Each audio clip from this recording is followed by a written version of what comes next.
Good evening friends, welcome to my channel. So जैसा कि आप देख पा रहे हैं, आज का हमारा टॉपिक है क्लास 12 का टॉपिक है excess demand and deficit demand. So excess demand क्या है, फर्स्ट ऑफ ऑल समझेंगे एक्सेस डिमांड के बारे में। सो जैसा कि नाम से भी क्लियर है, एक्सेस डिमांड का मतलब है जब आपकी एग्रीगेट डिमांड, ये एक ऐसी सिचुएशन की हम बात करते हैं जब हमारी एग्रीगेट डिमांड एग्रीगेट सप्लाई से ज़्यादा होगी फुल एम्प्लॉयमेंट लेवल पे। अब जब जहां पर हमारा इक्विलिब्रियम लेवल बन रहा है, यानी जहां पर ADAS को इंटरसेक्ट कर रहा है, वहां पर तो इक्विलिब्रियम हो गया। लेकिन जब आपकी एग्रीगेट डिमांड एग्रीगेट सप्लाई से ज्यादा हो जाएगी तो वो सिचुएशन आपकी एक्सेस डिमांड की आ जाएगी। सो अगर मैं बोलूं इसको डिफाइन कैसे करेंगे, तो फर्स्ट ऑफ ऑल हम इसे डिफाइन करते हैं। It is a situation when aggregate demand is more than aggregate supply corresponding to full employment level of output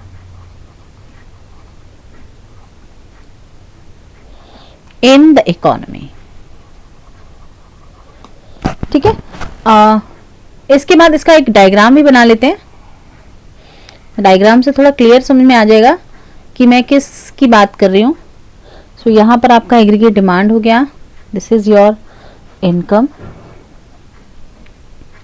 जैसा कि आपने से पहले वाले डायग्राम में भी चैप्टर्स में देखा है कि एग्रीगेट सप्लाई हमारा 45 डिग्री का एंगल बनाता है, एग्रीगेट डिमांड हमारा ये हो गया। This is the point E।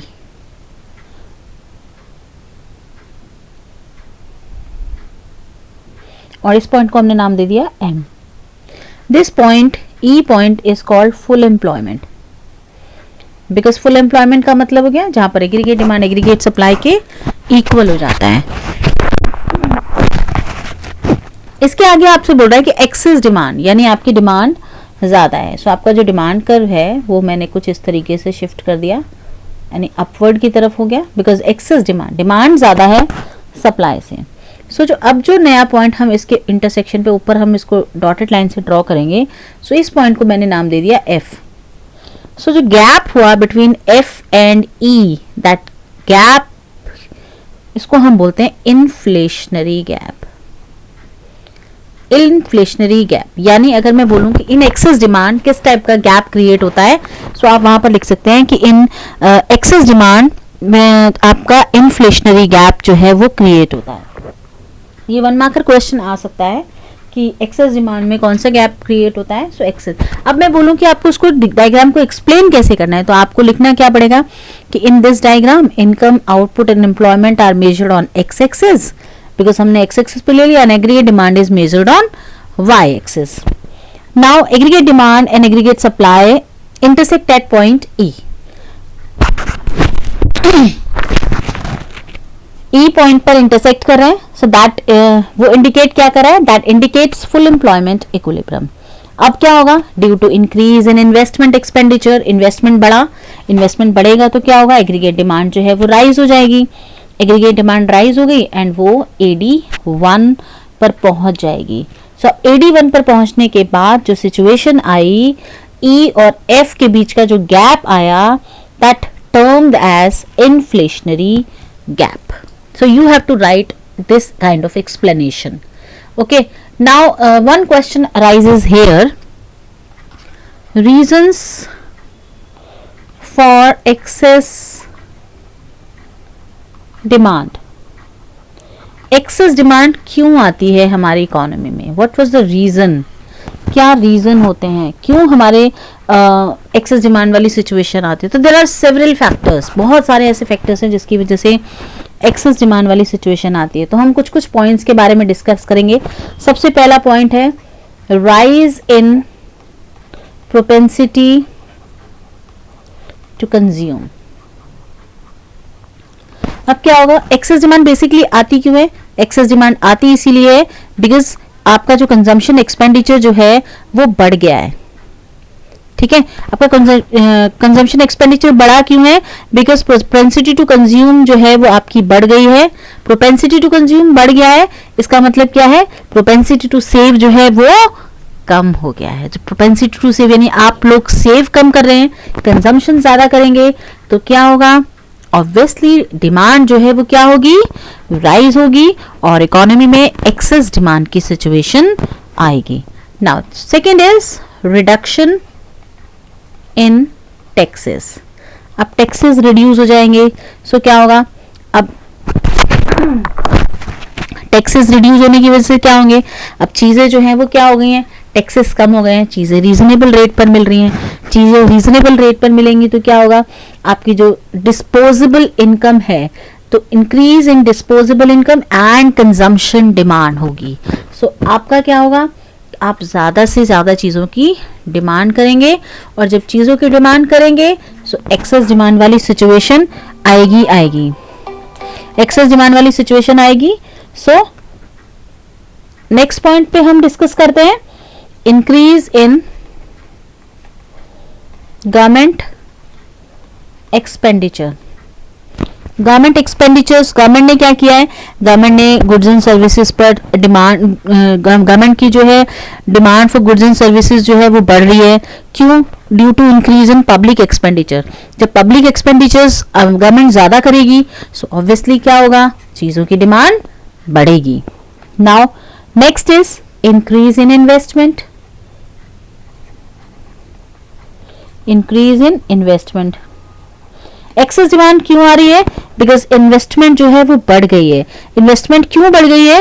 Because rate of interest क्या हो गया है? डिक्रीज हो गया है, और हमारे एक्सपेक्टेड रिटर्न्स जो हमें मिल रहे हैं वो ज्यादा मिल रहे हैं। तो जब एक्सपेक्टेड रिटर्न्स ज्यादा हो जाएंगे और हमारा जो रेट ऑफ इंटरेस्ट है वो कम होगा, सो ऑब्वियसली हम क्या करेंगे? इन्वेस्टमेंट ज्यादा करेंगे, यानी हम एक्सेस डिमांड हमारी इंक्रीज हो जाएगी। Now fifth is fall in imports. Now fall in imports क्या है?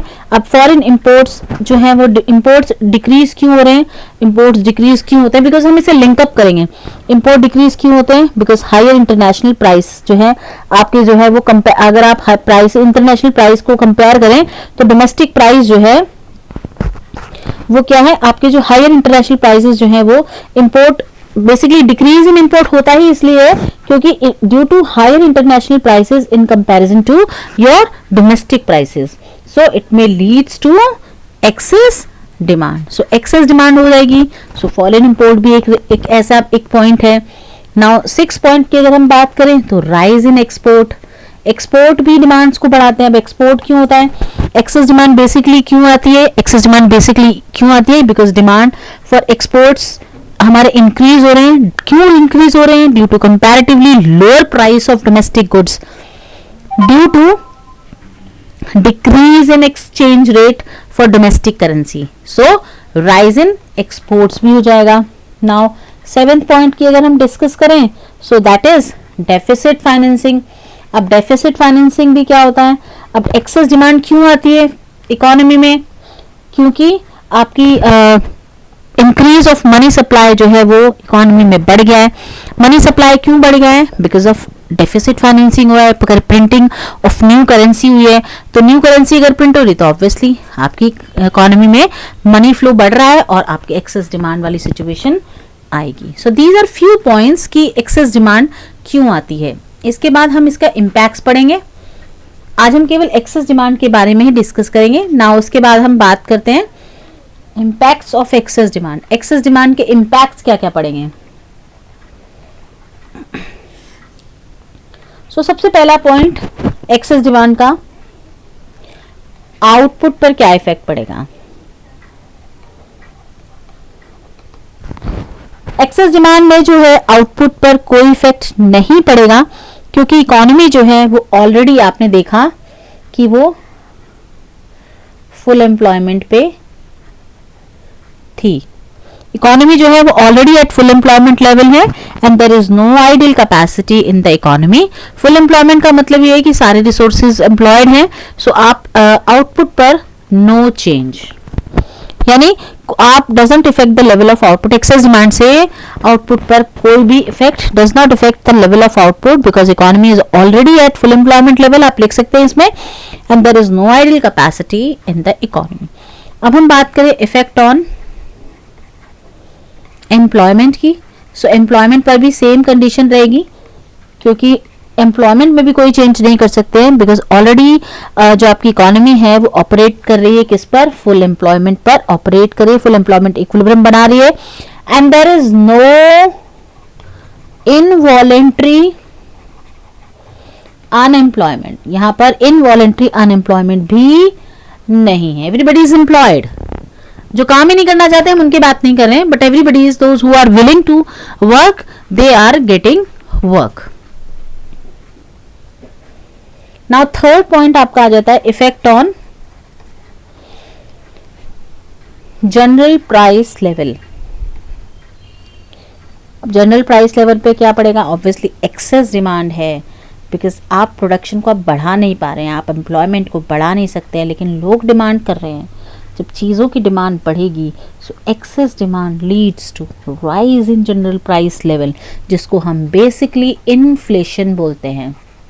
महंगाई बढ़ेगी क्योंकि लोग डिमांड कर रहे हैं, हम आउटपुट नहीं बढ़ा सकते, हम एम्प्लॉयमेंट नहीं बढ़ा सकते क्योंकि ऑलरेडी इकोनॉमी अपनी फुल एम्प्लॉयमेंट पर वर्क कर रही है। सो इन्फ्लेशन की सिचुएशन आएगी। क्यों आएगी इन्फ्लेशन की situation, because aggregate demand is more than aggregate supply, तो ऑब्वियसली चीजें महंगी होंगी, इन्फ्लेशन तो आएगा ही आएगा।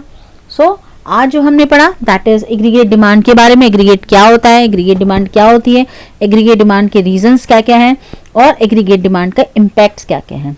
आज के लिए इतना ही। अगर आपको मेरी वीडियो पसंद आती है तो प्लीज लाइक शेयर और सब्सक्राइब जरूर कीजिएगा मेरे चैनल को। Thank you very much.